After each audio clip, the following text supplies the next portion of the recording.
मिलेगी। अभी अगर हम लोग आज से सन 2000 में भी चले जाएं तो किसी को 2-3 हज़ार रुपये मिल रहे हैं तो बहुत बड़ी चीज़ होती थी। आज से 20 साल पहले भी जाओ, और ये कब मिल रहा है? 200 साल पहले, उससे भी ज़्यादा। और इसको 1500 रुपये सिविल सेवकों को, जो सिविल सेवक होते थे, 1500 रुपये आज के 15 करोड़ से ज़्यादा हैं। इतना हर महीना वेतन प्लस वहाँ पे 1500 रुपये में तुम 1500 बीघा ज़मीन खरीद सकते हो। इतना पहले का टाइम, इतना 1-1 रुपये वेतन बहुत इम्पोर्टेंट हो जाती थी। 200-250 साल पहले जाओगे। इसके अलावा 1% जो भी पूरा राजस्व इकट्ठा होगा उसका 1% उसमें से भी देगा, कि हर महीने जो राजस्व इकट्ठा हो रहा है उसका 1% भी मिलेगा। तो जब इतना सब दे रहा है तो कुछ देख के ही दे रहा है ना, कि ये लोग कुछ करेंगे हमारे लिए। इसीलिए सिविल सेवक बहुत इम्पोर्टेंट हो जाते हैं आज की डेट में भी और पहले की। फिर और क्या करेगा? इनको प्रशिक्षण के लिए कॉलेज बनाएगा। कलकत्ता में फोर्ट विलियम नाम सुना होगा, फोर्ट विलियम करके एक कॉलेज बनाएगा। फिर ब्रिटेन में भी हेलेबरी करके एक जगह होगी, वहाँ पे एक कॉलेज बनाएगा, ईस्ट इंडिया कॉलेज। वहाँ इन लोगों को प्रशिक्षण दिलवाएगा और भी कुछ प्रावधान करेगा। इस हिसाब से सिविल सेवा का क्या कर देगा? ये एक ढांचा बना देगा। आगे चल के कार्नवालिस क्या करेगा? कलेक्टरों का काम अलग अलग कर देगा, न्यायिक और प्रशासनिक काम अलग अलग कर देगा दोनों। ठीक। तो लिख लो पहला पॉइंट, आधुनिक सिविल सेवा का जनक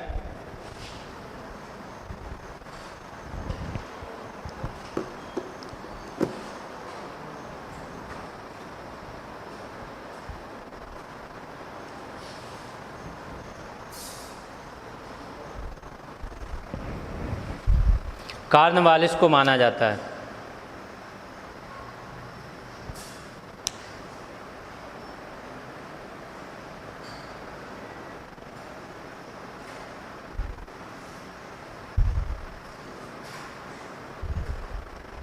हो गया?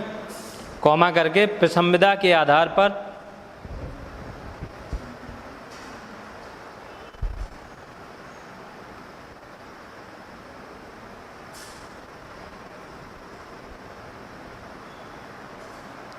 नियुक्तियों की शुरुआत हुई।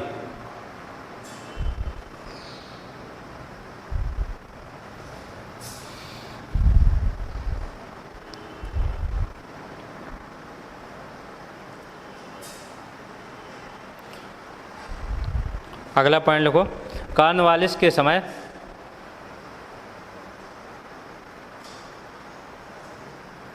₹1500 मासिक वेतन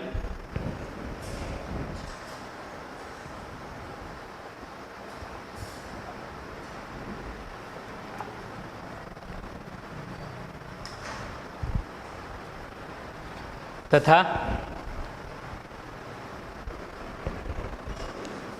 कुल राजस्व का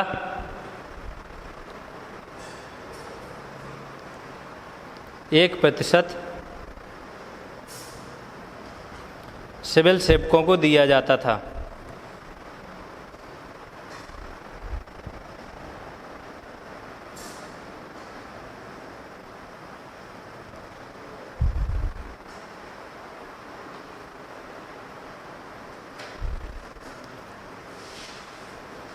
अगला पॉइंट लिखो, बेले जली के समय क्या कार्यकाल था बेले जली का?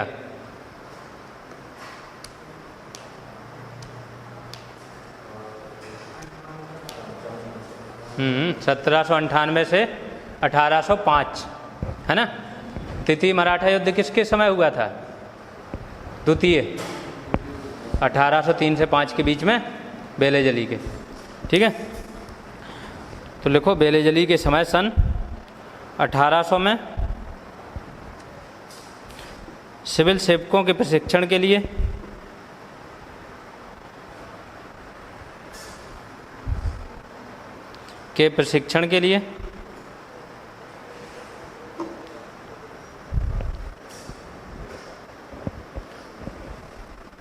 फोर्ट विलियम कॉलेज की स्थापना की गई।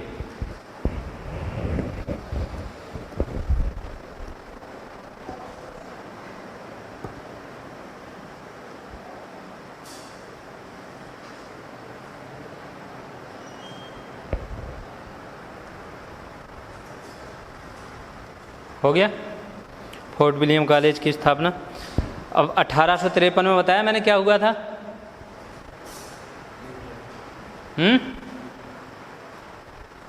प्रतियोगिता के आधार पर परीक्षा की शुरुआत हो जाएगी, जिसमें भारतीयों को भी भाग लेने का मौका मिलेगा, है ना। देखो 1853 में 1853 प्रतियोगिता परीक्षा के आधार पर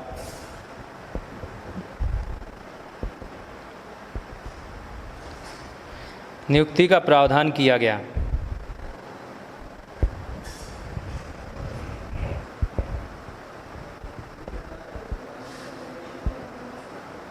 नियुक्ति का प्रावधान किया गया।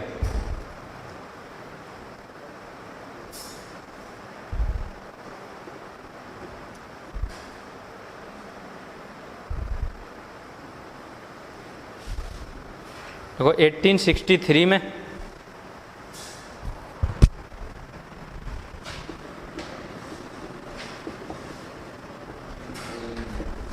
सत्येंद्र नाथ टैगोर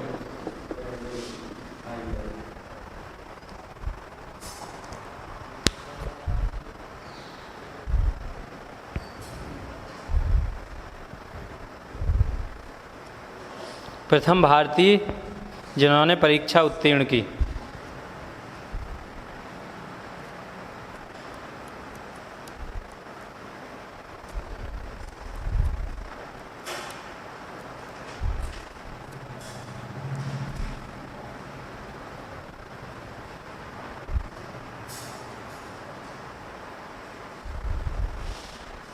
हो गया।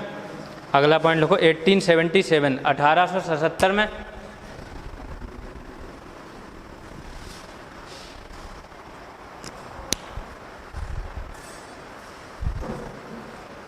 सिविल सेवा में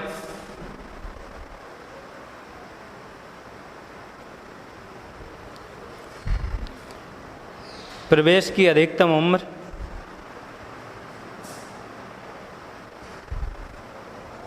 19 कर दी गई, 19।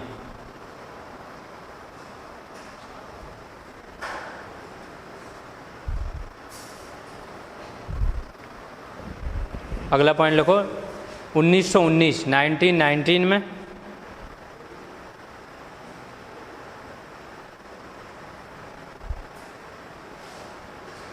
भारत में परीक्षा आयोजित करने का प्रावधान किया गया।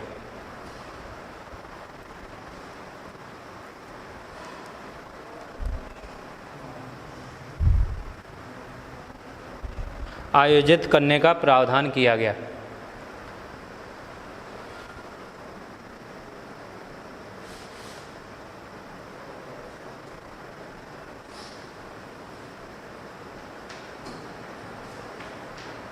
हो गया। अगला क्या होगा, कब होगी पहली परीक्षा? 3 साल बाद। लिख लो 1922 में 1922 में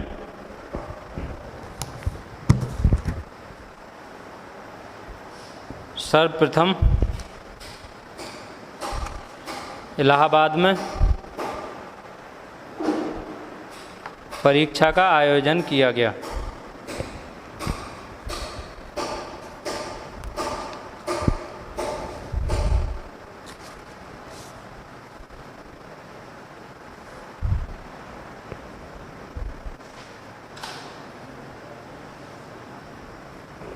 हो गया।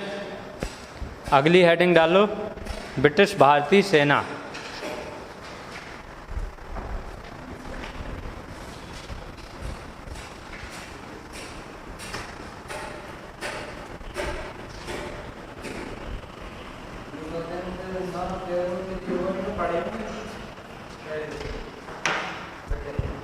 हो सकता है, बिल्कुल। जब अंग्रेजी पढ़नी है तो वहीं पढ़ेंगे। दूसरी चीज़ क्या बोली मैंने? भारतीय सेना, ब्रिटिश भारतीय सेना। इसको बोला जाता था रॉयल इंडियन आर्मी भी बोला जाता था।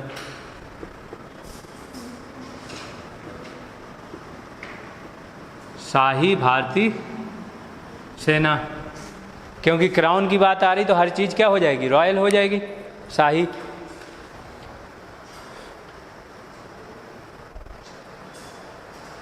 स्ट्रेंजर लॉरेंस करके एक व्यक्ति था, एक मैंने जॉन लॉरेंस के बारे में पढ़ाया होगा। क्या किया था जॉन लॉरेंस? नहीं पता? पढ़ नहीं रहे हो तुम लोग? कितने घंटे रिवाइज करते हो घर पे? नहीं करते हो? रिवीजन बहुत ज़रूरी है, समझ गए ना?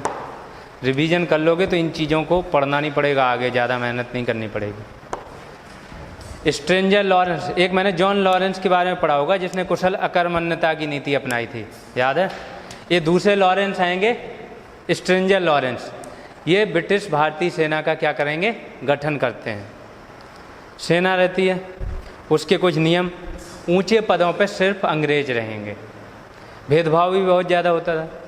प्लस सबसे ज़्यादा भारतीय इनकी सेना में भी, जब 1858 का संग्राम हुआ उस टाइम तक इनकी सेना की संख्या कितनी थी? 3,10,000, समझे? और इसके बाद ये तो 31,000 हुआ, नहीं 3,10,000 हो गए, ठीक। 3,10,000 थी सेना। इसके बाद उसमें कितने थे? सिर्फ 45,000 ब्रिटिश थे। बाकी कौन होंगे? भारतीय होंगे। अब समझो कि भारतीय लोगों की भर्ती करके भारत पे ही शासन कर रहे थे ये लोग। बाद में जब 1858 का संग्राम हो जाएगा तो ये क्या करेंगे? सेना में अनुपात बढ़ाएंगे। अब ब्रिटिश का अनुपात बढ़ा देंगे। जो 1:5 में थी पहले सेना, अब ये क्या करेंगे? जहाँ पे सबसे ज़्यादा कहाँ पे होगा आंदोलन, सबसे ज़्यादा जो भावनाएं होंगी, चेतना जागेगी, वो जागेगी बंगाल में। तो वहाँ पे सेना का अनुपात बाद में कर देंगे 1:2। इंडियंस अगर 100 होंगे तो ये लोग 50 होंगे, कम से कम आधे होंगे, ठीक है। बाकी जगह 2:5 कर देंगे। अभी अनुपात क्या है? 1:6 से भी ज़्यादा है ना? तो ऐसा हो जाएगा आगे चल के। तो इसका डाल लो, इसमें थोड़ी सा ऐसे नाम है। एक तो इसको क्या बोलते थे? रॉयल आर्मी, लिख लो। शाही भारतीय सेना बोला जाता था।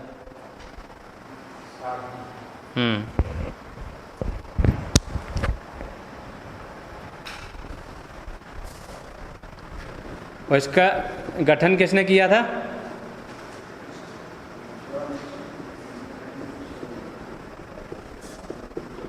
Stranger Lawrence. तो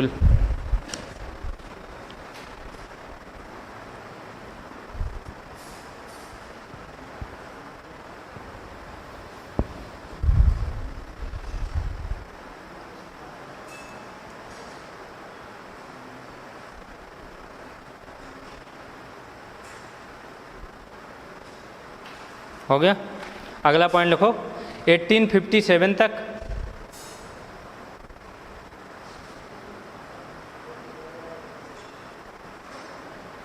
$3,10,000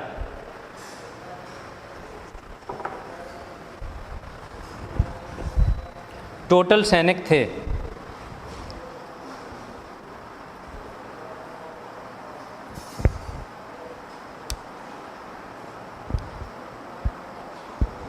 जिसमें महज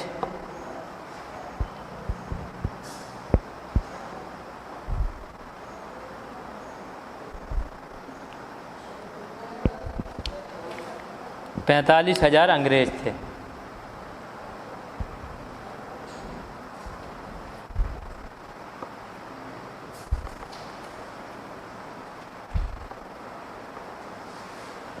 हो गया।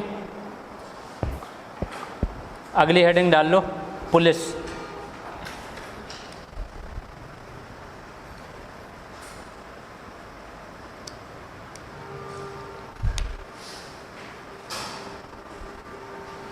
सेना और पुलिस में क्या अंतर है?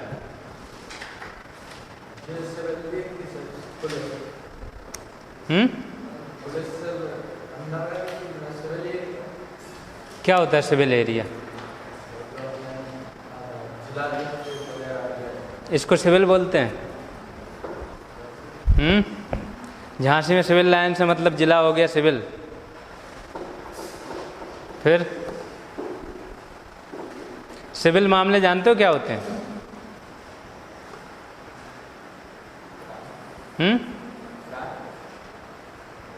दो मामले ही होते हैं, एक क्राइम होता है, एक सिविल होता है। अब तुम सिविल को ही क्राइम बोलोगे तो अलग कैसे होगा, है ना। सिविल मामले वो होते हैं जिनमें पैसा अर्थदंड लगा के आपको काम हो जाए। अर्थदंड लगाया जाता है ना तुम्हारे ऊपर, कोई ऐसा काम करो, अर्थदंड, पैसा तुम्हारे ऊपर जुर्माना लगाया जाए, ठीक है। क्रिमिनल वो होते हैं जिसमें तुमको सजा होनी है ना। क्रिमिनल में सजा और अर्थदंड दोनों हो सकते हैं। जो संगीन अपराध हो जाते हैं वो तुम्हारे किस में आ जाते हैं, क्रिमिनल में। सिविल में जैसे लेन देन से संबंधित हो गया, व्यापार से संबंधित हो गया, ये सारे मामले आ जाते हैं। कोई तुमने धोखाधड़ी कर दी पैसे की किसी के साथ, उत्तराधिकार का तुम्हारा कोई नियम, जमीन है तुम्हारे डैडी की और वो तुमको नहीं मिली, हाँ। सिविल शब्द से हर चीज़ नहीं नाप लोगे ना। सिविल मतलब क्या होता है,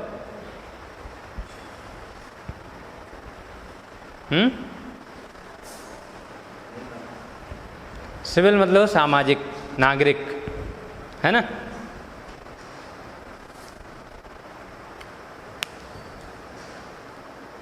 पुलिस और सेना में अंतर क्या होता है,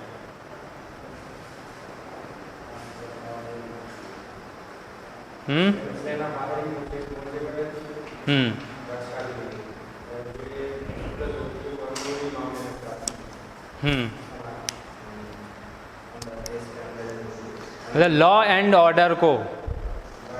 ऑर्डर को मेंटेन करने के लिए कौन होती है, पुलिस, है ना। जो देश के अंदरूनी भाग में है, पुलिस आती है आपके राज्य के अंदर में।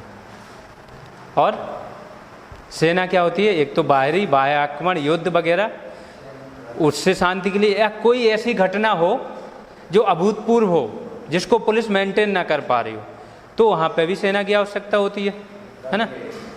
बाकी जो दैनिक कार्यक्रम होते हैं तुम्हारे, दैनिक लॉ एंड ऑर्डर को मेंटेन करने के लिए, लॉ एंड ऑर्डर को क्या बोलते हैं हिंदी में, कानून व्यवस्था। दैनिक कानून व्यवस्था को मेंटेन करने के लिए कौन होती है, पुलिस। पुलिस आती है तुम्हारे राज्यों के अंदर, सेना किसके अंतर्गत आती है। जब मैं राज्य व्यवस्था बताऊंगा तो अलग अलग वो हैं, विभाग हैं, विषय हैं, कुछ राज्यों के अंडर में आते हैं, कुछ केंद्र के अंडर में। पुलिस और जेल तुम्हारा किसके अंडर में आ जाता है, राज्य के। तो तभी देखते हो जैसे लालू यादव झारखंड में है, झारखंड जेल में बंद है, वहाँ पे सरकार लालू यादव की पार्टी के सपोर्ट से बनी है, तब वो बड़े आराम से क्या करते हैं, अपना वहीं पे लगाते हैं दरबार। जब इनकी सरकार थी बीजेपी वालों की, तो ये उन पर कड़क, अब देखो नेता हैं तो बहुत ज़्यादा स्ट्रॉन्ग तो कोई नहीं कर सकता है, लेकिन चुनाव के टाइम पे ये क्या कर देते, मिलने बंद कर देते कि लालू यादव अपने आप में बहुत बुद्धिजीवी आदमी है राजनीति के मामले में। ये सिर्फ बातों से ही इतनी वो कर देंगे कि इनकी चीज़ें बन जाएंगी। तो पहले क्या करते थे कि दूसरे की गवर्नमेंट थी तो वो क्या करते थे, मिलना जुलना इनका बंद करा देते थे। अब उसमें कोर्ट तुम्हारा कुछ नहीं कर सकता है, कोर्ट तुमको बार बार ऑर्डर ही देगा ना, कंटेम्प्ट का ऑर्डर देगा, लेकिन राज्य सरकार जो चाहेगी करेगी। तो वो किसी भी कानून को लागू कराना किसके हाथ में होता है, या तो केंद्र के हाथ में या राज्य के हाथ में। अब राज्य सरकार के अंडर में जो विषय आए वो अपने हिसाब से लागू कराती है। तो आगे चल के जब मैं राज्य व्यवस्था बताऊंगा उसमें बताऊंगा कौन कौन से विषय किसके हाथ में आते हैं। अब केंद्र के जो विषय होंगे उसमें राज्य कुछ नहीं कर सकता, और राज्य के जो विषय होंगे केंद्र हस्तक्षेप नहीं कर सकता। कभी कभार केंद्र को कुछ स्पेशल पावर मिली हैं कि वो हस्तक्षेप कभी कभार कर सकता है, लेकिन ऐसे डेली नहीं कर सकता, ठीक है। हर मामले में क्या, किसी भी मामले में नहीं कर सकता है, जब तक कि कुछ उन्होंने अपवाद लिखे हुए हैं कि इन अपवादों के अलावा, ठीक। तो डालिए पुलिस का जनक कौन था,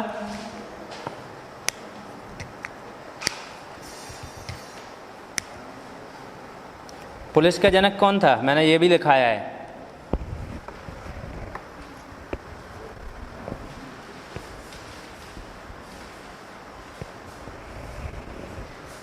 कॉर्नवालिस वाले कॉलम में देखो लिखा है कुछ,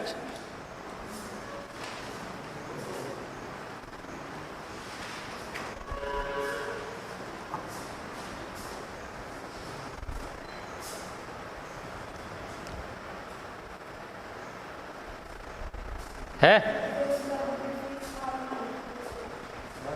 पुलिस की स्थापना नहीं लिखी, पुलिस की भी इसी ने कराई थी, शायद मैंने यह बता दिया होगा। कई चीज़ें क्या होती हैं कि बता देता हूँ।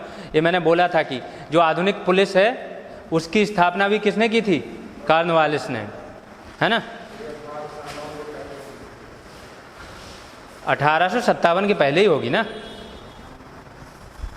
कॉर्नवालिस तो दूसरा वायसराय था, वो गवर्नर जनरल था, हैं? कब आ गया था? 86 में, तो उसी टाइम पर कर देगा ये। उसके पहले पुलिस की स्थापना हो गई थी। उसके पहले जो पहला आएगा वारेन हेस्टिंग्स, वो क्या करेगा? जमींदारों को बोल देगा कि तुम पुलिस रखो। ये मैंने ये भी लिखाया था कि जमींदारों को पुलिस रखने का अधिकार था, जो जमींदार थे, ठीक है। बहुत सारी चीज़ें इसलिए बोलते हैं क्लास में बहुत ध्यान से सुना करो, बताया ना। और फिर कॉर्नवालिस आएगा तो क्या करेगा? पुलिस का एक ढांचा पूरा निर्मित कर देगा ऊपर से। ये भी बताया था कि कोड बताता है, कॉर्नवालिस कोड बनाता है वो अपना, कि किस आधार पर प्रशासन चलेगा। तो कुछ चीज़ें, बहुत सारी चीज़ें बता देता हूँ, या तो उसको ब्रैकेट में अलग से लिख लिया करो। वही मैंने बोला कि अगर मैं सारी चीज़ें तुमको लिखा दूंगा, तुम्हारी कॉपी 300 पेज की भर जाएगी और बड़ी, तो कॉपी किताब में अंतर नहीं रह जाएगा। क्लास में जब बैठ तो बड़े ध्यान से सुना करो कि याद आ जाए कहीं पे कुछ हो रहा है, ठीक है। तो कॉर्नवालिस, आधुनिक पुलिस जो है उसका जनक कौन है? कॉर्नवालिस। लेकिन पुलिस की शुरुआत कर दी थी पहले ही गवर्नर जनरल ऑफ बंगाल ने। वो कौन था? Warren Hastings. उसने क्या बोला? जमींदारों को पुलिस रखता था वो प्रशासन के लिए, ठीक है। और क्या होगा पुलिस का? एक मैंने ये बताया था कि ब्रिटिश लोगों की बहुत अच्छी देन थी इंडिया को, क्या? अनुशासन, देशभक्ति, है ना। जिसने तुमको भर्ती किया उसके प्रति तुम्हारी निष्ठा होनी चाहिए। हाँ, तो ये सारी चीज़ें ब्रिटिश लोग, तो ये अनुशासन बहुत अच्छा लेके आए थे, चाहे वो सेना हो चाहे पुलिस हो। प्लस एक आगे चल के 1861 का जो अधिनियम आएगा उसमें एक इंडियन पुलिस एक्ट आएगा, उसमें पूरी हायरार्की बना देंगे। हायरार्की क्या होती है? एक पद जो क्रम होता है ना पदों का, सबसे ऊपर कौन होता है पुलिस में? सबसे head DGP, director general of police, है ना। सबसे बड़ा होता है आईपीएस अधिकारी होता है, और इनका भी बॉस होता है मुख्य सचिव। ये सारे जो होते हैं, सारे सचिव प्लस वो, ये होता है एक आईएएस अधिकारी। तो हर जगह क्या होता है? आईपीएस आईएएस में इसलिए थोड़ा भिड़े रहते हैं। जितने भी आईपीएस, जितने भी लेवल के अधिकारी होते हैं, लास्ट में जाके किसी न किसी आईएएस अधिकारी को ये क्या करते हैं? रिपोर्ट करते हैं, ठीक है। तो इन लोग को लगता है हमारे यहाँ का जो टॉप अधिकारी है एक आईएएस को रिपोर्ट कर रहा है, तो कभी कभी इनकी लॉबी में ना आपस में वो हो जाते हैं, संबंध खराब हो जाते हैं। एक डीएम होता है, वो एसएसपी को भी भाव नहीं देता है, एसपी तो छोड़ ही दो, एसएसपी को भाव नहीं देता है कि कौन हो तुम, क्या हो, ठीक। तो एक इनकी श्रेणीबद्ध तरीके से इनका पदोक्रम बना देंगे। डीजीपी है, फिर एडीजी है, फिर आईजी है, फिर डीआईजी है, ऐसे करके फिर एसएसपी है, एसपी है, एक पद बना देंगे कि ये पद रहेंगे, इसके अंडर में ये रहेगा, उसके अंडर में ये रहेगा, ठीक है। तो पूरा श्रेणीबद्ध ढांचा बनाएंगे। तो पुलिस डालिए, उसके अंदर लिखो वारेन हेस्टिंग्स ने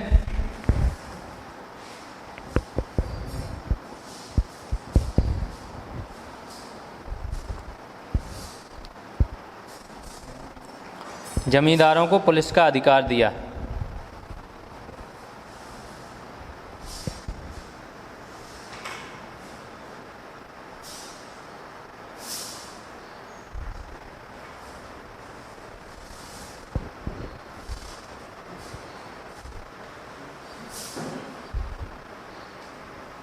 हो गया। दूसरा पॉइंट लिखो, आधुनिक पुलिस प्रशासन का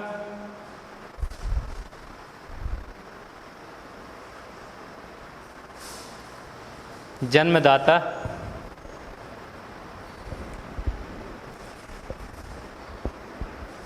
कॉर्नवालिस को माना जाता है।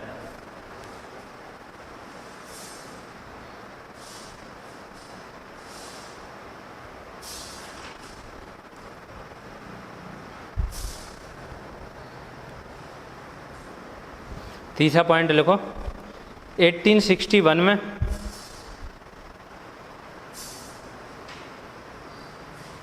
इंडियन पुलिस एक्ट के द्वारा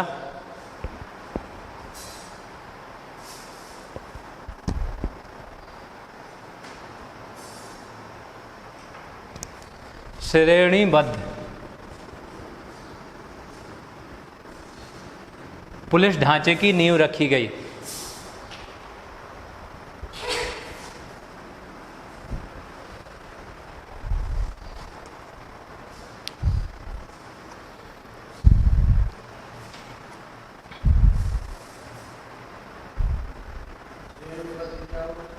अभी मैंने बताया ना, श्रेणी पढ़े हो, मैथ पढ़े हो, सीरीज पढ़े हो। सीरीज का क्या होता है हिंदी में? सीरीज को हिंदी में क्या बोलते हैं? बताओ, तुम बताओ। वही श्रेणीबद्ध हुआ। कोई सीरीज पढ़ते हो मीन्स एक क्रमानुसार ऊपर से नीचे तक।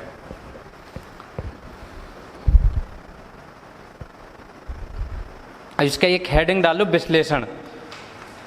तो उसमें सारी चीज़ों के बारे में थोड़ा थोड़ा ये देख लें कि इसका क्यों हुआ।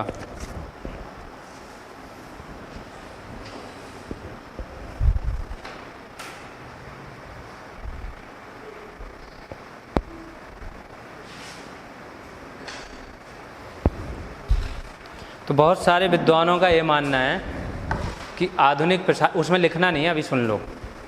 आधुनिक प्रशासन की जो नींव है ना, किसने रखी?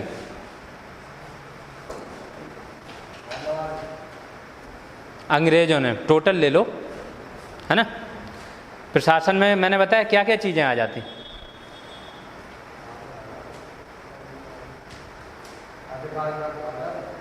प्रशासन के लिए मैंने 3 चीज़ें लिखाई थी। क्या क्या? पुलिस, सेना और सिविल सर्विसेज। तो जब सेना का किसी और ने नींव रखी है तो कॉर्नवालिस अकेला कैसे आएगा, है ना। पूरे अंग्रेज आ जाएंगे। तो कुछ विद्वानों का ये मानना है कि आधुनिक प्रशासन की इन्होंने नींव रखी, ये बात सही है। उनके अंदर अनुशासन, राष्ट्रीय चेतना, भक्ति, देशभक्ति, ये सब भावनाएं भी अंग्रेजों ने डाली। ये 2 पॉइंट तो सकारात्मक हो गए। अगला पॉइंट आएगा, लेकिन इस सब का जो अंतिम उद्देश्य क्या था कि भारत पे अपने शासन की नींव को क्या करना, सुदृढ़ करना। जब उसने लॉ ढांचा बोला है, उसका मतलब हुआ कि जकड़ लेना। ये लोग कभी निकल ही ना पाए हमारे शासन में से। एक IAS अधिकारी को इतनी सारी पावर, इतना माइंडेड आदमी वहाँ पे बिठा दिया है, तुम कितने भी हाथ पैर मारते रहो, उसको सब समझ में आ रहा है। वो तुम जो चीज़ नई सोच लेके आओगे, वो पहले समझ जाएगा कि इसको काउंटर कैसे करना है। वो तुम लोगों का रुझान देखेगा, अब लोगों में ये नई चीज़ आ रही है तो वो तुरंत सतर्क हो जाएगा। जैसे मैंने बोला 1858 का जैसे ही वो होगा स्वतंत्रता संग्राम, वो सतर्क हो जाएंगे कि ये इसमें 2 लोगों का मेनली हाथ है।